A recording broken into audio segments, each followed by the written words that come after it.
Futebol de Verdade com António Tadeia.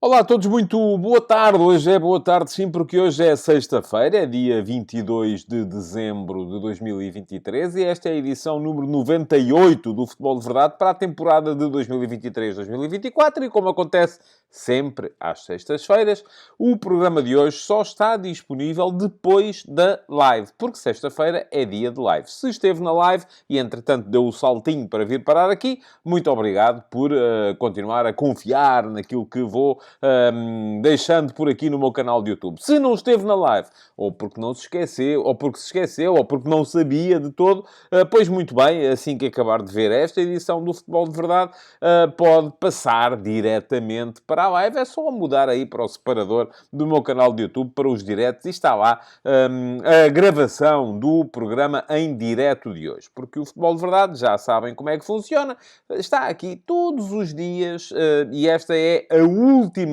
edição do ano de 2023 e por isso será também a última edição neste horário do meio-dia e meia, porque o Futebol de Verdade em 2024 vai mudar de horário.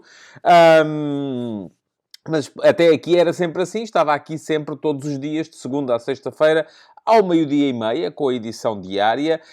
Tem ainda uma edição live, uma edição em direto, na qual eu estou em direto convosco, leio os vossos comentários no live chat e respondo às perguntas que me deixam no live chat aqui mesmo no programa, que é sempre às sextas-feiras ao meio-dia e meia, dia em que, portanto, a emissão regular do programa passa para a 1h15, que é quando acaba a live, e depois há também, como é evidente, emissões do Futebol de Verdade Flash, a seguir aos jogos do Benfica, do Futebol Clube do Porto, do Sporting Clube Braga e do Sporting. Estas vão exclusivamente para subscritores premium do meu Substack, em tadeia.substack.com, no dia do jogo. Os outros podem ver estas emissões no dia seguinte, na sequência da emissão do dia do Futebol de Verdade. Mas vamos lá ver. Tal como já vos disse, o Futebol de Verdade vai estar interrompido para férias de Natal entre o Natal e o Ano Novo, o que quer dizer que emissão regular do Futebol de Verdade, esta é a última de 2023.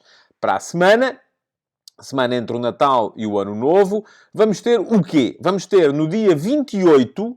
quinta-feira, dia 28 de dezembro, às 18 horas, uma emissão especial, Futebol de Verdade Live, para discutirmos precisamente, ou para eu vos anunciar aquilo que tenho em mente para o ano 2024 e para ouvir ainda a vossa opinião sobre aquilo que vocês acham que o programa deve ser. Enfim, sabem que eu sou muito aberto nestas coisas e se de repente vierem daí excelentes ideias que eu acho que são possíveis, pois muito bem, elas serão acolhidas e serão integradas no meu plano para 2024. Uma coisa é certa, o programa vai deixar de ser ao meio-dia e meia por uma razão muito simples. Eu de manhã e acordo muito cedo. Escrevo o último passo, que é entregue a todos os subscritores do meu Substack, quer sejam premium ou gratuitos, logo de manhã, a minha newsletter matinal de reflexão sobre a atualidade futebolística nacional e internacional. Quando acabo de escrever o último passo e o envio para os meus subscritores, começo a preparar a edição do dia do Futebol de Verdade, gravo-a, edito, faço upload para o YouTube, espero as verificações do YouTube e o programa nunca está pronto ao meio-dia e meia. Portanto, é impossível ter o programa pronto ao meio-dia e meia, a razão pela qual eu desisti deste horário, que foi o horário que eu próprio escolhi para o programa. Já lá vão quase, ou até já vão mesmo, não, acho que ainda não fez 4 anos. Não tenho bem a noção de quando é que começou, mas acho que já fez 4 anos. Acho que foi em setembro de 2019, portanto, já vamos com 4 anos de Futebol de Verdade. Ora, portanto, isso é uma coisa segura, o horário vai mudar, vai passar para a tarde, para que o programa também possa entrar a horas mais ou menos fixas, porque neste momento aquilo que temos é que uns dias é ao 12h40, noutros dias é à 1, noutros é à 1h15, noutros é à 1h30, já aconteceu, quando os programas são mais compridos e por isso levam mais tempo a renderizar, e portanto isso está ainda, o horário final está ainda em aberto, estou aberto às vossas sugestões, O formato também está um bocadinho em aberto. Estou aberto a sugestões para novas rúbricas, para que o programa possa também evoluir um bocadinho desta questão da falta de atualidade de que alguns de vocês se queixam. Pois muito bem, tudo isso vai ser debatido no Futebol de Verdade Live de quinta-feira, dia 28 de dezembro, 18 horas, aqui no meu canal de YouTube. Apareçam! Quero ouvir a vossa opinião, quero ouvir aquilo que têm para me dizer sobre o assunto e para terem a certeza de que não falham, o que é que podem fazer? É muito simples. É inscreverem-se no canal, e o link está aqui para poderem fazê-lo. Só clicar aí em cima do inscreve-te aqui. Depois, aproveitem também, já agora, para ativar as notificações. É clicar em cima do sino e, a partir desse momento, o YouTube passará a avisar-vos sempre que houver novos conteúdos aqui no canal. Por isso, quando eu começar a live de quinta-feira, dia 28, 18 horas, o YouTube vai-vos mandar uma notificação. Plim! Já está. Pronto. E depois é só irem lá ver e darem as vossas opiniões sobre aquilo que acham do programa e aquilo que querem que o programa venha a ser no primeiro semestre de 2024, segundo semestre da temporada 2023-2024. Muito bem. Hoje, o que é que vamos ter aqui? Já tivemos a live, já sabem, 12h30. Quem não viu, pode dar lá um salto para ver. E vamos ter ainda o Q&A com a minha resposta a duas perguntas que vocês fizeram o favor e tiveram a amabilidade de me deixar. Uma delas aqui mesmo, na caixa de comentários do programa de ontem no YouTube. A outra na chatroom, perguntas do Discord, no meu servidor de Discord, ao qual acedem, já sabem também, os subscritores Premium do meu Substack em tadeia.substack.com. Vamos arrancar com o Q&A. Futebol de Verdade com António Tadeia.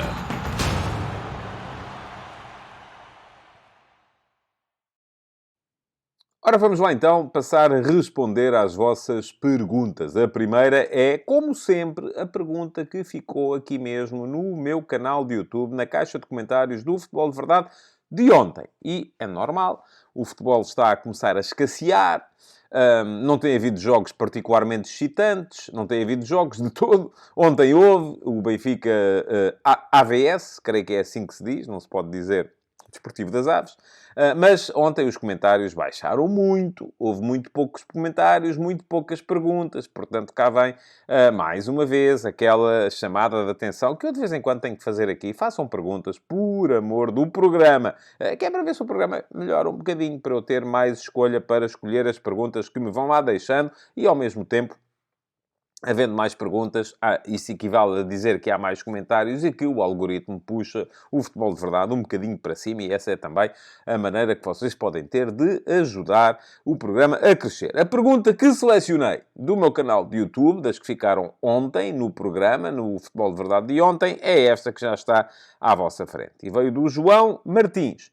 E pergunto ao João o seguinte: atualmente, vemos os grandes clubes europeus a irem ao Brasil ou à Argentina buscar jovens jogadores diretamente, sem fazerem uma passagem por campeonatos periféricos, como acontecia há alguns anos. Vemos casos extremos, como o Real Madrid e o Endrick, ou o de Chelsea com o Pérez, ainda por confirmar, ou o Andrei. Mas o mesmo acontece a um nível inferior, como o Nottingham Forest com o Danilo e o Veiga, o Brighton com o Buonanotte, ou até o Palace com o Mateus França. Na sua opinião, a que se deve esta mudança de paradigma? Muito obrigado, João, pela pergunta. A mudança de paradigma tem que ver com a mudança da realidade. A realidade do mercado do futebol hoje em dia é muito diferente daquela que era há 30 anos. Há 30 anos era possível, muitas vezes, aos clubes portugueses irem ao Brasil buscar internacionais brasileiros, daqueles que estavam a jogar ainda na seleção brasileira. Tivemos inúmeros casos. Tivemos o Ricardo Gomes, o Moser, o Valdo, e vou-me esquecer aqui de alguns. O Aldair no Benfica. Tivemos o Ricardo Rocha, o Silas, o Douglas no Sporting. Tivemos o Branco. Havia inclusive jogadores que vinham da seleção brasileira e chegavam cá e não se afirmavam. O Branco no Porto não foi o caso, mas foi o caso, por exemplo, de um médio que era titular de seleção brasileira, o Eloy. O Casagrande, titular de seleção brasileira, chegou ao Porto e também não se afirmou por aí além. Portanto, era possível aos nossos clubes irem buscar, nos anos 80, irem buscar jogadores diretamente à seleção do Brasil. O que é que mudou dessa altura para agora. Muito bem. O mundo globalizou. Aquilo que na altura era possível porque havia um ou dois empresários que descobriam quase que o caminho marítimo para o Brasil e eram capazes de fazer esses negócios, mexiam os cordelinhos para conseguir ir buscar esses jogadores, e o papel do Manuel Barbosa nesse aspecto foi importantíssimo. A maneira como o Manuel Barbosa conseguiu começar a meter, não foi a lança em África, foi a lança no Brasil, para trazer os jogadores para Portugal, que ele depois de trazer para Portugal acabava por transferir para grandes clubes europeus, e foi isso que aconteceu com o Aldair, que foi para a Roma, com o Moser, que foi para o Marselha, o Valde foi para o Paris Saint-Germain. Ele depois tinha essa conexão francesa, ele era um golista convicto, era uma personagem muito engraçada, o Manuel Barbosa. Teve os seus méritos e num dia gostava de ter tempo e possibilidade de contar melhor aquilo que foi a vida de Manuel Barbosa, que foi um tipo muito interessante e muito importante para o futebol português daquele período, até porque foi dos primeiros a conseguir, enfim, já me estou a desviar, as conversas são um bocado como as cerejas, mas vale a pena dizer isto, foi dos primeiros a conseguir levar o futebol para a zona do Golfo Pérsico. Muito daquilo que foi a eclosão do futebol no Kuwait, nos Emirados Árabes, foi muito pelas mãos a vinda das seleções do Kuwait e dos Emirados para estagiar, e do Iraque para estagiar em Portugal. Foi muitas vezes ele que os trouxe também. Mas, enfim, estamos a desviar-nos e não é sobre isso a pergunta. A pergunta tem que ver com a mudança de paradigma. Portanto, eu estava a dizer que, na altura, há 30 anos, o futebol não era global. Não havia a possibilidade que há hoje de nós vermos constantemente os jogos, seja de onde for no mundo. Não havia internet, começava logo por aí, não é? Não havia empresas de estatísticas que nos davam os dados ao mais ínfimo pormenor. Quantos passos progressivos, quantas progressões, quantos passos verticais, quantos passos para trás, quantos passos perdidos, quantos dribles conseguidos, quantas vezes foi driblado, quantos tackles ganhadores, quantos duelos ganhou, quantos duelos perdeu, quantas bolas aéreas, enfim, tudo. Temos tudo hoje em dia. Hoje em dia é possível desenhar um retrato robô de um jogador de qualquer primeira divisão, seja em que sítio do mundo for. E há 30 anos não era. Há 30 anos, por um lado, não era possível conhecer os jogadores como se conhece hoje, como não estavam estabelecidas as rotas comerciais, temos que lhes chamar assim, porque é assim mesmo que elas se chamam, as rotas comerciais para os jogadores poderem vir do ponto A até ao ponto B. Não havia contactos. O mundo não era global como é hoje. Depois, há uma outra questão, que também tem que ver com aquilo que é o futebol de hoje, que são os fundos de investimento que apareceram no futebol. Portanto, pela primeira questão, já expliquei a razão pela qual os grandes clubes europeus não conheciam esses jogadores. Não sabiam que eles eram. Enfim, não tanto os jogadores de seleção. Usava-se muito aquele tempo. Bom, vai haver Mundial. E os nossos jogadores, nós pensávamos muito assim. Vai haver Mundial. Os jogadores vão estar à vista, o Mundial é uma montra, e a seguir ao Mundial fazem-se grandes transferências. Hoje em dia já não acontece isso porque a montra é permanente.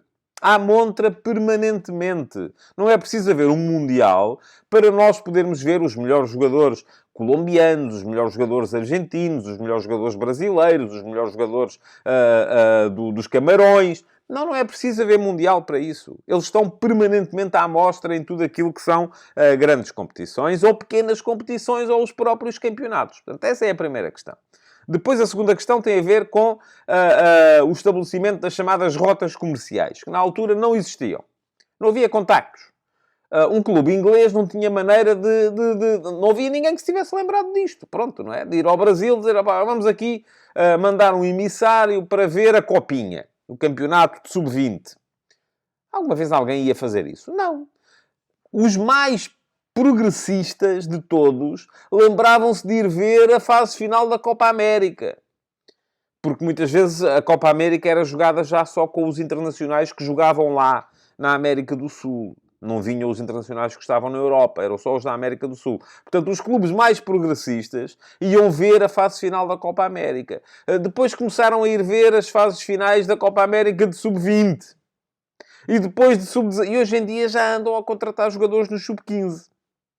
este Campeonato do Mundo Sub-17, que tivemos agora há pouco tempo, a maior parte dos jogadores que lá andavam, desde dos argentinos aos brasileiros, já todos eles são conhecidos na Europa. Toda a gente sabe quem é o Damaso. Não há ninguém que não saiba quem é o Damaso. Tem 16 anos, caramba. Ou 17. Não sei se já fez 17. Toda a gente sabe quem ele é. Portanto, os jogadores passaram a ser conhecidos. Passaram a estar estabelecidas as rotas. Foi como a rota das especiarias da Índia para a Europa, quando o Vasco da Gama foi o primeiro a fazer o caminho marítimo até às Índias. As rotas comerciais passaram a estar desbravadas, conhecidas, passou-se a perceber-se que era possível fazer este tipo de negócios, que antes não se faziam, e depois há uma terceira vertente, e eu estou a pensar nisto pela primeira vez, enfim, não tenho nenhuma tese feita sobre o tema, não é uma coisa sobre a qual eu tenha perdido ou tenha gasto horas a fio para pensar nela. Estou aqui a tentar refletir sobre o tema e provavelmente haverá mais justificações das quais eu neste momento não me estou a lembrar. Mas há uma terceira que me vem à mente neste momento que tem que ver com a eclosão, ou a entrada dos grandes fundos no futebol e dos grandes grupos. E muitas vezes os grandes clubes, por exemplo, o Manchester City, não precisa de ir buscar, isto foi o primeiro caso que me veio à cabeça, o Savinho ao Brasil. Creio que era Atlético Mineiro, que ele jogava no Sub-20 quando foi contratado pelo Troyes. O Troyes faz parte do City Group. O jogador nem para o Troyes serviu. Foi emprestado primeiro ao PSV B, vejam só, jogou pouco no PSV. Este ano está emprestado ao Girona. E no Girona está a ser uma das figuras, se não mesmo a figura desta Liga Espanhola. Portanto, mas o jogador pertence ao City Group. Pertence ao Troyes, na verdade. Agora, se o City um dia precisar dele, com certeza que o Troyes não vai dizer não, a gente não vende. São o mesmo dono. É como eu digo, é mudar do bolso esquerdo para o bolso direito. Pronto, está feito. Está feita a transferência. Não é? Portanto, os grandes clubes já não precisam dos clubes portugueses para que este... Porquê? Porque antigamente a gente pensava, ok, um Bayern, um Manchester United, um Real Madrid, não vão buscar 20 jogadores jovens à América do Sul para depois um se aproveitar. Portanto, o que é que eles fazem? Esperam que os clubes portugueses, que os clubes dos mercados periféricos vão buscar esses jogadores e atacam mais tarde, vão buscar esses jogadores depois a esses mercados periféricos mais tarde, tendo já uma maior margem de acerto, uma menor margem de erro. Porquê? Porque quando vão buscar, já vão buscar só aqueles que já conseguiram impor-se na Europa. Ora, neste momento já não precisam desses clubes dos mercados periféricos, porque eles próprios são donos de clubes nesses mercados periféricos. E, portanto, são esses clubes dos quais os mesmos fundos ou os mesmos grupos económicos são donos que vão buscar os jogadores, testam-nos e depois, se eles derem certo, acabarão por ir parar aos grandes clubes que são dos mesmos donos. Portanto, tudo isto mudou, o paradigma mudou e essa é a razão pela qual a intervenção dos clubes dos mercados periféricos passou a ser diferente em termos de mercado internacional. Haverá mais razões, tal como disse, estas não são certamente as únicas, mas, enfim, se se lembrarem de mais razões, podem sempre dar nota delas na caixa de comentários para a gente continuar o debate por lá, ou mesmo no live chat. Eu estarei seguramente no live chat enquanto o programa estiver a estrear. Muito obrigado, então, João, pela pergunta. Espero que a resposta tenha sido do seu agrado e satisfação. Agora, o que vamos fazer a seguir é responder a mais uma. E temos a pergunta que vem da chatroom Perguntas do Discord, no meu servidor de Discord. E ao meu servidor de Discord acedem, já sabem, todos os subscritores premium do meu Substack, em tadeia.substack.com, que assim entenderem fazê-lo. É muito fácil, basta ir a um dos textos exclusivos para subscritores premium e têm lá sempre um botão de acesso ao meu servidor de Discord. Essa é uma das vantagens que há na subscrição premium, que vos custa 5€ por mês ou 50€ por ano, caso entendam comprometer-se com o meu jornalismo durante um período mais alargado, durante um ano, e, portanto, terão direito a 2 meses de desconto, 2 meses de borla. Há mais vantagens, o acesso total a todos os artigos que forem saindo no meu Substack, a todos os artigos do arquivo, porque 2 semanas para trás eu creio que já não conseguem ler, se não forem premium. A todos os artigos das séries F80, Donos da Bola, Reis da Europa, Eminências Pardas, às reportagens, aos artigos sobre data journalism, às análises, tudo isso está reservado para subscritores premium do meu Substack. Além disso, entram no Discord, no meu servidor de Discord, e têm acesso também ao meu canal de Telegram, onde são entregues os textos do Último Passo, que é a minha crónica diária de reflexão sobre a atualidade futebolística nacional e internacional, que é entregue a todos. Esta toda a gente pode ler. Mas os subscritores premium recebem-na já em formato áudio no meu canal de Telegram, onde, portanto, podem ouvi-la sem, enquanto estão a cumprir outras tarefas do vosso dia-a-dia. É um mundo inteiro de vantagens e, além do mais, há ainda mais uma, que esta é incomparável, que é a vantagem de estar a apoiar o jornalismo independente dos grandes grupos de média. E eu ainda hoje, curiosamente, no Último Passe de hoje de manhã, que foi largamente sobre... E podem ler o texto aqui neste link. Mas o Último Passo de hoje, que foi largamente sobre a decisão de ontem do Tribunal Europeu de Justiça, que veio decretar que a UEFA e a FIFA estavam a fazer o abuso de posição dominante relativamente à possibilidade de castigarem os clubes que quisessem criar uma competição privada. Não foi aprovar a Superliga, foi só dizer que a UEFA não pode, enquanto entidade reguladora do futebol europeu, não pode, ao mesmo tempo que é a entidade reguladora do futebol europeu, ser organizadora de eventos e punir com sanções os clubes que queiram competir com ela enquanto organizadores de eventos. Portanto, aqui estamos a falar de uma coisa que já é quase que a definição de monopólio ou de máfia, que é, enfim, eu sou a entidade reguladora, eu tomo as decisões, eu tenho o poder de castigar, de punir e tal, e não sei o quê. Eu, ao mesmo tempo, organizo, e quem quiser concorrer comigo a organizar é castigado, porque eu é que sou quem impõe os castigos, e depois, ainda por cima, sou eu que vendo os direitos televisivos e os direitos de marketing das competições. Portanto, sou eu que disponho, baralho, parto, dou, fico com os trunfos todos para mim, e pronto, e mais ninguém pode fazer rigorosamente coisa nenhuma. Foi isso que foi a decisão do Tribunal Europeu de Justiça de ontem, mas estava a dizer que o artigo de hoje, o Último Passo de hoje, foi muito sobre essa decisão, mas passou também por 5 minutos de conversa de Fernando Diniz, treinador do Fluminense, que hoje vai jogar a final do Campeonato do Mundo de Clubes com o Manchester City, ontem na antevisão dessa final do Campeonato do Mundo de Clubes, em que o Fernando Diniz foi convidado a abordar um artigo que vinha no Daily Telegraph de ontem, no qual o articulista, o Sam Wallace, que é um dos mais brilhantes articulistas do jornalismo desportivo em Inglaterra, descrevia o Fluminense como uma equipa própria do Soccer Aid. Soccer Aid é uma espécie... Enfim, são aqueles jogos de ex-jogadores de solidariedade para recolher fundos para apoio a causas sociais. Portanto, basicamente estava a dizer que o Fluminense era uma equipa de reformados.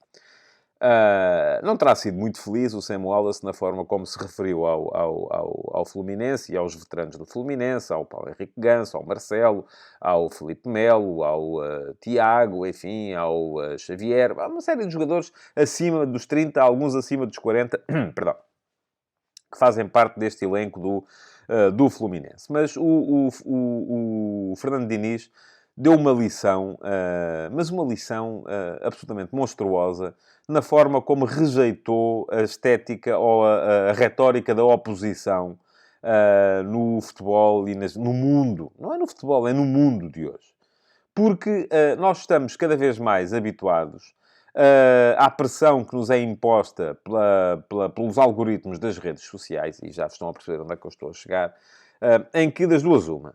Ou nós somos ferozmente a favor ou ferozmente contra uma coisa, ou escrevemos coisas polémicas que incitam ao ódio ou ao aplauso, e nesse caso temos o beneplácito das redes sociais, que imediatamente nos vêm apelidar de corajosos, ou então vemos a realidade como ela é, em que as coisas não são muitas vezes nem brancas nem pretas, em que as coisas muitas vezes não são tão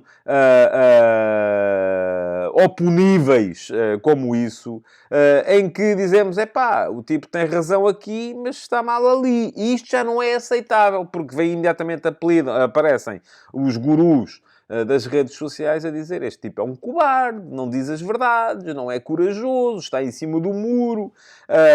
E é com isto que nós temos que levar quase todos os dias. Mas isto não é a realidade, meus amigos. O mundo não é assim. O Facebook é assim. O Twitter é assim. O Instagram começa a ser assim. Mas o mundo não é assim. Isto não é coragem, é oportunismo. É saber surfar a onda da radicalização para a qual as redes sociais cada vez mais nos empurram. E há muitos entre nós, jornalistas, comentadores, que sabem surfar essa onda e não têm vergonha. Eu digo mais isto, não é a coragem, não têm a vergonha de surfar essa onda. E com isso acabam por recolher muito mais o aplauso ou o ódio das redes sociais. Mas para eles é desigual, porque quer seja o aplauso, quer seja o ódio, resulta no mesmo, que é em cliques, que é na viabilização através da publicidade da sua atividade. Eu não estou nessa onda.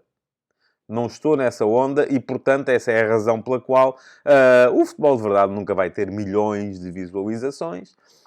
Porque eu não venho para aqui dizer este tipo é um cobarde, este tipo é um ladrão, este é um corrupto e tal. Assim, não é essa a minha área de atuação.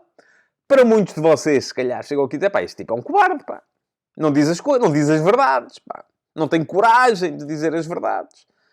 Mas eu costumo dizer que tenho outra coisa. Tenho a responsabilidade. E tenho vergonha na cara, coisa que muita gente não tem. E, portanto, conseguem dizer hoje uma coisa e amanhã o seu contrário. E há muita gente que anda por aí na crista da onda, lá está, a surfar a onda, que é capaz de fazer isso. Eu não sou. E, portanto, isto só vem tornar ainda mais indispensável que aqueles que pensam como eu, que percebem que o mundo não é preto nem branco, é cinzento, muitas vezes, é da cor da minha camisola, nem de propósito, hoje estou de camisola cinzenta, que para que esta atividade possa continuar, é preciso que haja subscritores. Porque, pela escala, não vamos lá chegar, nunca vou lá chegar, e por isso mesmo, a satisfação de apoiar um projeto independente dos grandes grupos de mídia deve ser também uma das razões que leva a que a subscrição do meu Substack seja uma opção a considerar por vocês. Depois admito que possam ou não possam, que quem não pode não subscreve, como é evidente. Enfim, eu costumo dizer 5 euros ou um café e um pastel de nata por semana, mas há gente que neste momento não tem para comer, quanto mais para pensar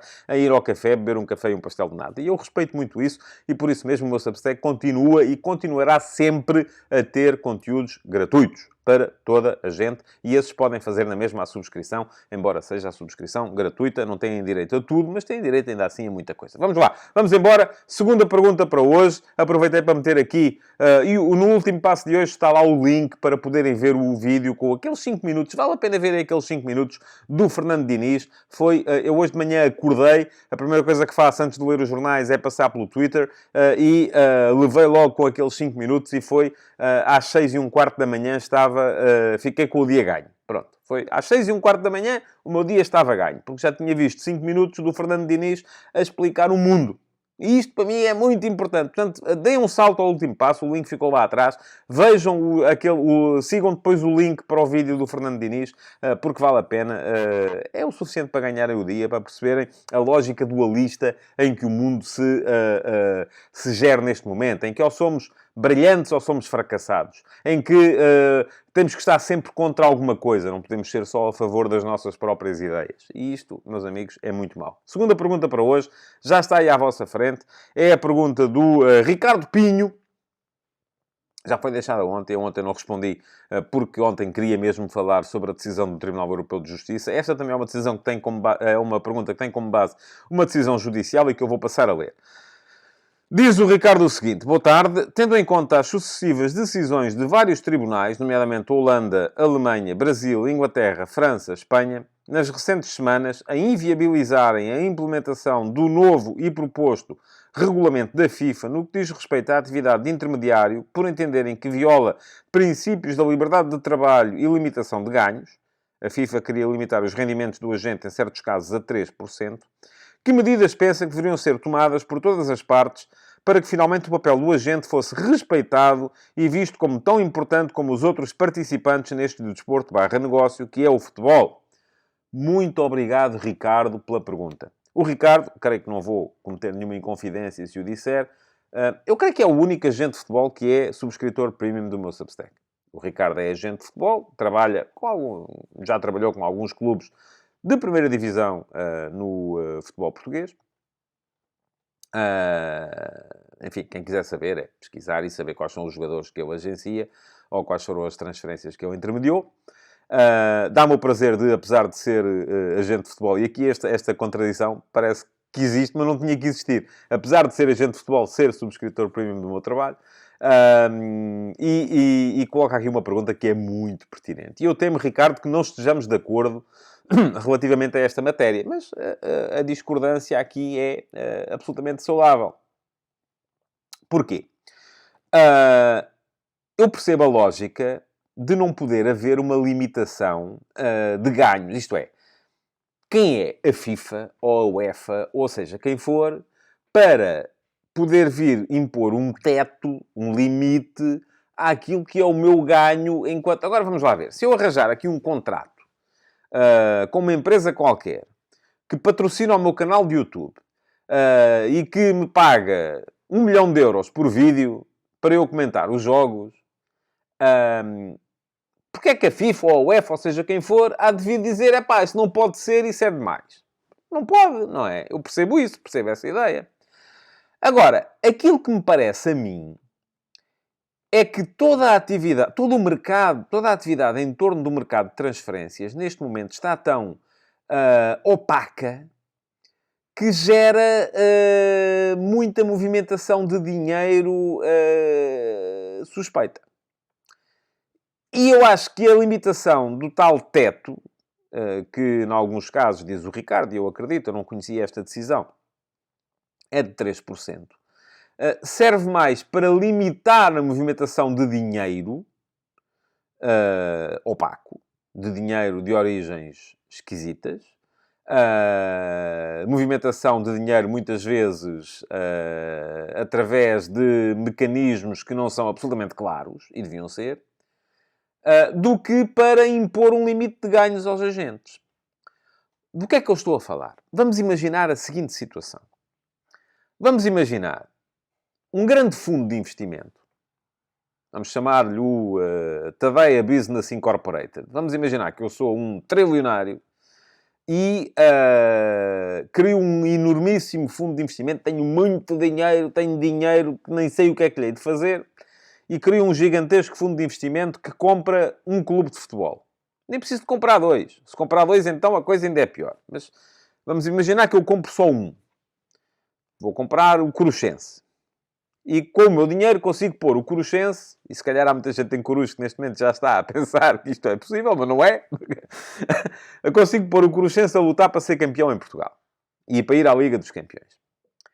Depois, eu como sou um tipo magnânimo, chego ao pé do Ricardo e digo assim, Ricardo, eu estava aqui a pensar numa oportunidade de negócio e precisava que o Ricardo viesse aqui, não é trabalhar para mim, vem trabalhar aqui para uma empresa que eu vou criar, que é a XPTO Agency, na intermediação de jogadores. Não é? Pronto, ok. E o Ricardo faz esse trabalho para mim, vai ser intermediário de jogadores para mim. Depois, além disso, o Ricardo, uma das coisas que faz é, além de ser agente de jogadores, passa a agenciar também alguns treinadores. E eu percebo que há aqui uma oportunidade de negócio e, além do Coruchense, vou comprar sei lá agora, tenho que inventar aqui uma coisa, um clube qualquer de Inglaterra, ou de França, ou de Espanha, whatever, não interessa. E o que é que a gente faz? Eu e o Ricardo vamos colocar um dos nossos treinadores no Coruchense, vamos colocar outro dos nossos treinadores nesse clube, e há quem faça isto, atenção, eu não preciso de pôr aqui nomes para vocês perceberem. Nesse clube que eu comprei no estrangeiro, e vamos começar a fazer transferências de um clube para o outro. Transferências que, se calhar, não são feitas pelo valor que é declarado. Mas que passam a gerar mais-valias de um lado, menos-valias do outro, manipulamos orçamentos, manipulamos a apresentação de relatórios e contas, e as percentagens, se calhar, servem, das comissões, se calhar servem para a gente desviar aqui algum dinheiro de um lado para o outro. E isto é tudo tão opaco que eu percebo que seja ilegal estarmos a limitar que depois o Ricardo só possa ganhar 3% em cada uma destas transferências. Mas, se calhar, esses 3% são 3% que são, como é que eu lhes hei de chamar? Fictícios, não é? Porque, na verdade, o trabalho que o Ricardo tem para agenciar estas transferências não justifica coisa nenhuma. Porque isto está tudo desenhado. Isto é um master plan que está aqui feito para a gente poder desviar dinheiro daqui para ali, dali para acolá, e algum do dinheiro do futebol para fora do futebol. Portanto, o que é que eu acho sobre isso? Acho que sim, que o Ricardo tem razão, porque não é possível limitar ganhos, mas ao mesmo tempo acho que não, porque cada vez mais me parece que a atividade no mercado de transferências está mais opaca e mais difícil de controlar e leva a mais negócios ilícitos, e ao mesmo tempo ainda estou para perceber, e isto francamente não me leva a mal que diga, mas ainda estou para perceber o que é que um agente faz hoje em dia, naquele mundo global de que falámos ali há bocado, em que os departamentos de scouting dos clubes conhecem tudo sobre os jogadores e tal, e não sei o quê. O que é que um agente faz para ganhar 10% numa transferência de 6 milhões? De 100 milhões? Não é? O que é que eu faço? Eu, para pôr o clube A a falar com o clube B, redigir o contrato e metê-lo no notário, porque é que eu hei de ganhar 10 milhões numa transferência? Isto faz algum sentido? Para si? E o Ricardo, que eu saiba, não fez nenhuma transferência de 100 milhões. Portanto, não está metido nesta... Porque senão vou-lhe já dizer, se fez uma transferência de 100 milhões e não é super patrono do meu Substack, então aí está-me a falhar. Mas eu acho, continuo a achar que mesmo os 3% são um excelente pagamento. É o que eu acho. Porque hoje em dia, e já não existe muito aquela... Aqui há uns anos havia, eu creio que hoje em dia já não se usa muito isso, que é aliás, hoje em dia chama-se agentes àquilo que antigamente se chamava empresários. Porque antigamente achava-se que o empresário, lá está, é que conseguia o contrato ao jogador. O empresário é que pegava no jogador e conseguia colocá-lo no clube A ou B ou C. Não era pelo mérito do jogador, não era porque o treinador achasse que ele era fantástico, era o empresário que tinha a sua carteira de artistas, é como funciona no circo, se calhar, não sei, e chegava lá e apresentava, olha, tenho aqui este ponta esquerda, pá, que é um jogador fantástico e tal, não querem, não. Ah pá, pode ser, confio em si. E, portanto, o negócio era feito tendo em conta o capital de confiança que o empresário tinha conseguido criar. E nessa altura os jogadores é que pagavam uma percentagem do salário aos seus empresários. Que eu acho que é assim que funciona no mundo do espetáculo. Não sei muito sobre isso, mas acho que é assim que funciona no mundo do espetáculo. Hoje em dia já não é assim. Hoje em dia os agentes já ganham percentagem dos valores movimentados com as transferências. Só que eu continuo a achar que quando falamos de transferências acima de um determinado valor, epá, não há trabalho que justifique os valores de comissões que são pagos. É o que eu acho. E isto só se mantém a funcionar nessa base porque os agentes, alguns agentes, conseguiram criar nos clubes com os quais trabalham uma relação de dependência tal, porque têm lá os treinadores, têm lá os jogadores, têm lá relações, se calhar, nem sempre claras com os dirigentes, com os diretores desportivos, com os acionistas. E isto torna o mundo do futebol uma coisa tão opaca que não beneficia em nada ninguém que nele trabalha. E atenção, não estou aqui a apontar o dedo a nenhum caso em concreto, porque lá está, tenho responsabilidade. Não vou dizer que este é um mafioso, aquele é um tipo simpático, aquele... Não é nada disso que eu estou a dizer. Agora, que se abre o mundo a que isto seja possível, abre. E é contra isso que eu acho que é importante lutar em todos. Jogadores, treinadores, dirigentes, agentes, jornalistas, toda a gente. Bom, muito obrigado, Ricardo, pela pergunta. Enriqueceu bastante esta ponta final de programa. Creio que já vos deixei os links todos que tinha para deixar, para poderem seguir. Já sabem, volto a lembrar-vos, porque podem não ter assistido ao início do programa, que para a semana não há futebol de verdade. O futebol de verdade não há futebol de verdade em emissão regular. O futebol de verdade regressa apenas na quinta-feira, dia 28, e eu, atenção, preciso ver aqui uma coisa ainda para ter a certeza daquilo que vou dizer. Quinta-feira, dia 28, às 18 horas, com uma edição especial live de... edição especial live de discussão e apresentação daquilo que vai ser a próxima temporada, sendo que depois haverá na mesma futebol de verdade flash relativo aos jogos dos principais candidatos ao título. E são essas datas que eu estou aqui a tentar perceber para vos dizer desde já. Portanto, peço desculpa por por esta pequena... Enfim, ora bem, já cá está. Muito bem. Portanto, calendário para a semana. Quinta-feira, dia 28, 18 horas, futebol de verdade live, com a discussão daquilo que deve ser o programa no primeiro semestre de 2024 e com quero ouvir-vos também com propostas para aquilo que vocês acham que deve ser o programa para 2024. Depois, na sexta-feira, dia 29, os subscritores premium do meu Substack vão receber, em tadeia.substack.com, vão receber as edições do Futebol de Verdade Flash relativas ao Benfica, Futebol Clube Famalicão e ao Futebol Clube Porto, Grupo Desportivo de Chaves. No sábado, dia 30, os mesmos subscritores premium do meu Substack vão receber as edições do Futebol de Verdade Flash relativas ao Casa Pia Sporting Clube Braga e ao Portimonense Sporting.